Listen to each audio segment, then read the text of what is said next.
So there is a latest news of Times of India जहां पे आपको बताया गया है कि नीट 2023 का जो एक्सपेक्टेड डेट है वो आ चुका है। एंड नीट 2023 का जो एक्सपेक्टेड डेट है, जैसे कि टाइम्स ऑफ इंडिया बता रहे हैं, वो फर्स्ट संडे ऑफ मई, मतलब मई का पहला संडे संडे नहीं, पहला संडे मोस्ट प्रोबेबली आपका ये हो सकता है, मोस्ट प्रोबेबली आपका ये हो सकता है। तो मई का जो पहला संडे है वो 7th मई को है। तो your expected NEET date will be the 7th May. आप समझ सकते हैं कि कितना कम टाइम है। और जिस वक्त इस सेशन को देख रहे हैं आप, वो ऑलमोस्ट हम नवंबर के अंदर हैं। और नवंबर से लेके पूरा का पूरा अप्रैल आपके पास है।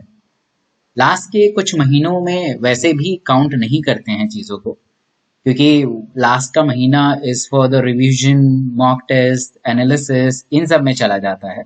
तो मैं आज पूरा का पूरा डिटेल में बताऊंगा कि हर महीने में और क्या क्या चीज को फोकस करना है जिससे आप नीट को अच्छा कर पाए।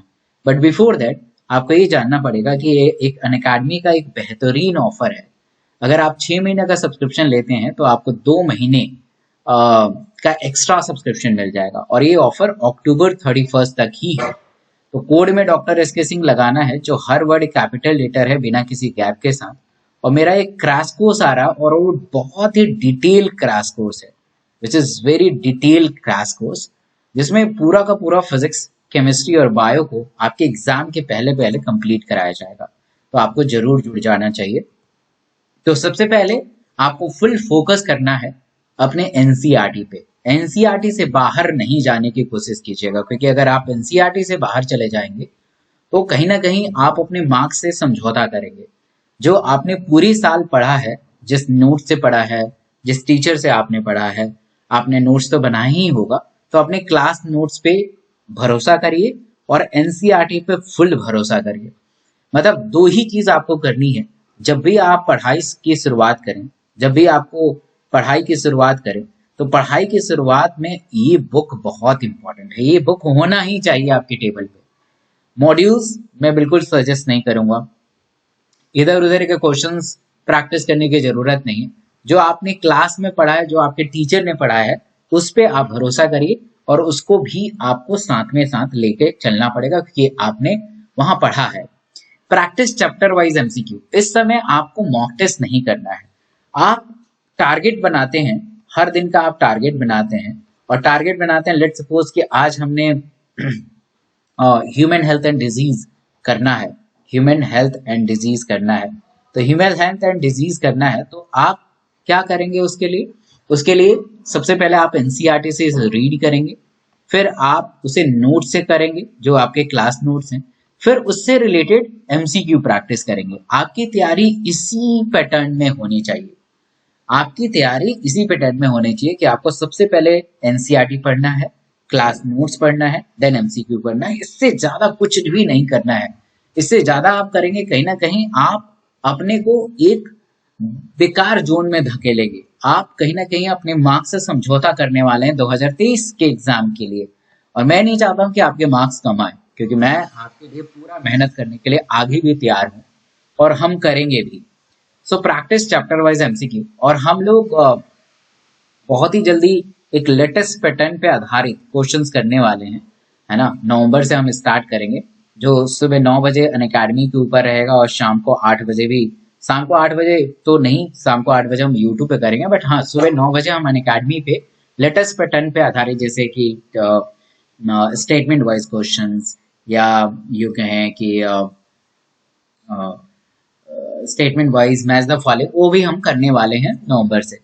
तो मजा आ जाएगा। अच्छा, अभी आपको मॉक टेस्ट नहीं देना है, क्योंकि अगर आप मॉक टेस्ट अभी देंगे तो मुझे लगता है कि अभी बहुत सारे बच्चों के कोर्स कंप्लीट नहीं है ना। बहुत सारे बच्चों के कोर्स कंप्लीट नहीं है, और बिना कोर्स कंप्लीट किए फुल मॉक टेस्ट देना एक अच्छी समझदारी नहीं है। तो और इससे आप डिमोटिवेट भी हो जाएंगे, इससे आप डिमोटिवेट भी हो जाएंगे। सही से आप मोटिवेट नहीं करेंगे, डिमोटिवेट भी हो जाएंगे। तो इसलिए आपको कोशिश करना है कि चैप्टर वाइज मॉक टेस्ट करिए, चैप्टर वाइज मॉक टेस्ट करिए।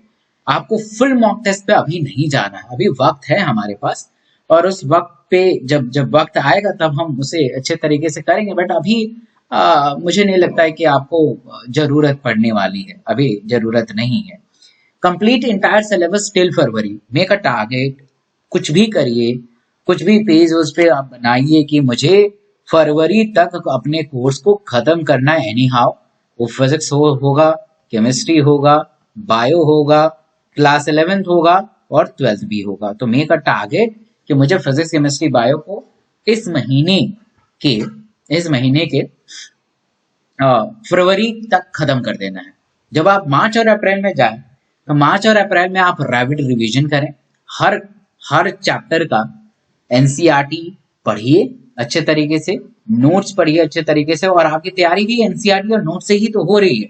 तो जब आप मार्च और अप्रैल में जाएंगे तो उतना टाइम, मतलब कम टाइम में ज्यादा आउटपुट मिलने वाला है। जैसे अभी इस वक्त पढ़ेंगे एनसीईआरटी नोट्स और इसके क्वेश्चंस प्रैक्टिस करेंगे तो मुझे लगता है कि एक चैप्टर, इट डिपेंड करता है लेंथ ऑफ द चैप्टर और उस चैप्टर का इजी क्या है, टफ क्या है, कैसे है, उस पर डिपेंड करता है। बट ऑन एन एवरेज इस पैटर्न पे करने में करीब आपको 2 से 3 घंटे लग सकते हैं। बट जब आप मार्च और अप्रैल में जाएंगे तो इस टाइम को रिड्यूस कर सकते हैं आप, क्योंकि आप मल्टीपल टाइम आप इस चीज को पढ़ रहे हैं तो ऑब्वियसली ये रिड्यूस हो जाएगा। फुल मॉक टेस्ट उस समय आपको तैयारी करना चाहिए, क्योंकि ऑलमोस्ट फरवरी के एंड में आपका कोर्स खत्म है। तो आप मार्च और अप्रैल में फुल मॉक टेस्ट तैयारी कर सकते हैं। पीवाईक्यू करीब 12 से 15 साल का करीब करीब 10 बार करना चाहिए, ठीक है।